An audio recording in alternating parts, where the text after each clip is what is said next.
पानी हमारा, जमीन हमारी, बिजली हमारी, तेल हमारा, फिर हमारी भागीदारी 26% क्यों है? हमें तो मजबूर किया गया कि हम रिफाइनरी में तब आगे आएंगे तब अगर स्टेट गवर्नमेंट 26% भागीदारी लेगी, इसलिए मजबूरी में भी लेना पड़ा। और आपको भ्रम है कि ये कम भागीदारी ली है, जिनको ABCD नहीं मालूम है उनको बैठा करके प्रेस कॉन्फ्रेंस करवा रहे हैं रिफाइनरी के बारे में। अरे बैठाना था तो वसुंधरा जी को बैठाना था, उनको तो मालूम था भी कि काम मैंने गलती करी नहीं करी। प्रधानमंत्री नरेंद्र मोदी के पचपदरा दौरे से ठीक पहले पूर्व मुख्यमंत्री अशोक गहलोत ने इस रिफाइनरी को लेकर पूर्ववर्ती वसुंधरा सरकार और वर्तमान सरकार पर कई आरोप लगाए हैं। गहलोत का कहना है कि पूर्ववर्ती वसुंधरा सरकार में और वर्तमान सरकार ने जानबूझकर इस प्रोजेक्ट में विलंब किया।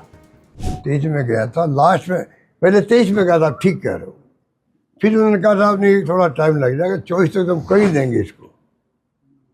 और वो 26 में ला रहे हैं प्रधानमंत्री के बुलाने पर। मैं तो इनसे वो सवाल पूछता हूँ, आपने 4 साल तक 14 से लगाकर 18 तक जो बंद रखा इस काम को, उसके बाद में आपने चुनाव के मौके पर देखा कि चुनाव हार नहीं जाए,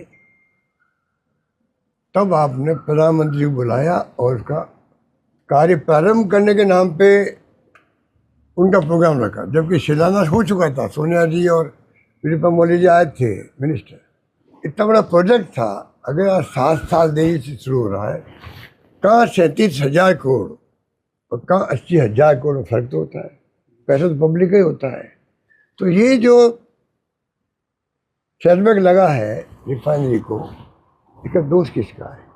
पहले वसुंधरा जी को भी मिसगाइड कर दिया गया कि घाटे का सौदा है, और ये भी कह दिया कि पानी हमारा, जमीन हमारी, बिजली हमारी, तेल हमारा, फिर हमारी भागीदारी 26% क्यों है? तो फिर मैंने उनको समझने का प्रयास किया। ऊपर में विपक्ष में थे तो मैंने कहा ये गलत कह रहे हैं, भागीदारी होती नहीं राज्यों की, ना लेते राज्य सरकार, क्योंकि रिफाइनरी जो है कई बार घाटे में आ जाती है, तो स्टेट गवर्नमेंट घाटा पूर्ति करने की स्थिति में नहीं होती है। और रिफाइनरी खुद है, NPCL क्या या IOC की, किसी की है, उनके कई रिफाइनरी होती है, कोई घाटे में चली गई, कोई फायदे में आ गई, वो लोग इसको सहन कर सकते हैं। इसलिए स्टेट गवर्नमेंट, हमें तो मजबूर किया गया कि हम रिफाइनरी में तब आगे आएंगे तब अगर स्टेट गवर्नमेंट 26% भागीदारी लेगी, इसलिए मजबूरी में भी लेना पड़ा। और आपको भ्रम है कि ये कम भागीदारी ली है, तो ये गलत है, ये मैंने उस वक्त भी कहा था। तो ये तमाम बातें मैं कह चुका हूँ पहले। अब इन्होंने जो, जिनको ABCD नहीं मालूम है उनको बैठा करके प्रेस कॉन्फ्रेंस करवा रहे हैं रिफाइनरी के बारे में। अरे बैठाना था तो वसुंधरा जी को बैठाना था, उनको तो मालूम था भी कि काम मैंने गलती करी नहीं करी, हमारे वक्त में एग्रीमेंट में क्या कमियाँ रही या नहीं रही, या उनको गलतफहमी हुई, वो क्लियर कर सकती थी। एकमात्र आज के वक्त में सिर्फ वसुंधरा राजे है जो रिफाइनरी पे हमारे कमेंट पर बोलने का अधिकार रखती है।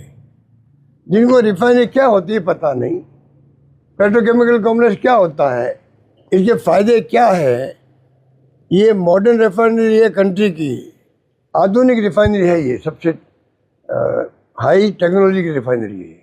कुछ पता नहीं लोगों को, और भाषण ठोके जा रहे हैं, अटैक किए जा रहे हैं मुझ पर।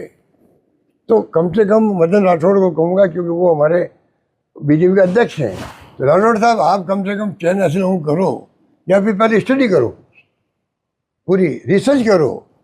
उस सरकार आपके पास में, केंद्र में भी, राज्य में, आप तो पता लगा क्या मेरी थी, फिर जम के बोलो, फिर हम जम के जवाब देंगे आप। पर ये जो रोजमर्रा के स्टेट में आ रहे हैं, तो इससे कोई फर्क नहीं पड़ता है। और फिर मैं कहना चाहूँगा, अभी ये गलती करें, रिको में जो हम लोगों ने एरिया तय किया, वहाँ पर प्लॉट कटेंगे, वहाँ पर सड़कें बन रही है, बन गई, वहाँ पर उनको चाहिए राजस्थान के लोगों को वहाँ अवसर मिले उद्योग लगाने का। ये 100-150 करोड़ के 100-150 तरह के प्लास्टिक आधारित वहाँ पर उद्योग लगते हैं। मैं भी एक्सपर्ट नहीं हूँ, अगर हमने ध्यान नहीं दिया तो बाहर के लोग जो अनुभवी हैं, जिनके लगे हुए उद्योग बड़ौदा में और कहीं, वो लोग आके हमें प्लॉट लेंगे, लगाएंगे अपनी इकाई हैं, तो फिर खाली हमें टैक्स का फ़ायदा मिलेगा, रिफाइनरी का जो टैक्स मिलेगा, रेवेन्यू मिलेगी, उसके अलावा कोई हमें फ़ायदा नहीं है। जबकि असली फ़ायदा हमारा वो है कि यहाँ के लोगों को रोज़गार मिले, उद्यमी बने वो लोग, ये मेरा कहना है।